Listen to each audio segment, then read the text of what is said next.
আসসালামু আলাইকুম রহমতুল্লাহ। সম্মানিত শিক্ষার্থী এবং দর্শক বন্ধুরা, আজ আমরা আলোচনা করব ইখফা সম্পর্কে।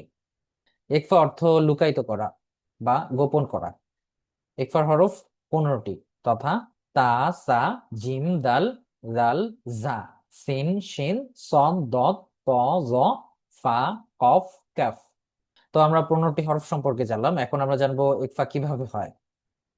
তো নুন সাকিন এবং তানভিনের পরে ইকফার 15টি হরফের কোন হরফ আসলে ওই নুন সাকিন বা তানভিনকে ইকফা করে পড়তে হয়, অর্থাৎ গুণনার সহিত গোপন করে পড়তে হয়।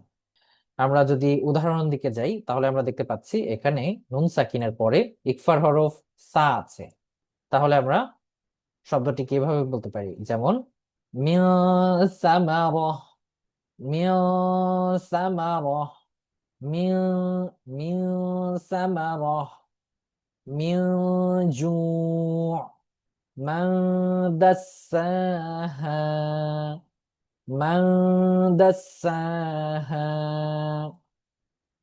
আমরা পরবর্তী হরফে যদি দেখি, আনজারতুকুম, আনজারতুকুম। তো দর্শক বন্ধুরা, পবিত্র কোরআন শরীফে এরকম ইকফার অসংখ্য উদাহরণ রয়েছে। তো ইকফার কায়দা আসলে আমরা সুন্দরভাবে গুনাহ করে তেলাওয়াত করব। আশা করি সকলেই বুঝতে পেরেছেন। আসসালামু আলাইকুম ওয়া রাহমাতুল্লাহ।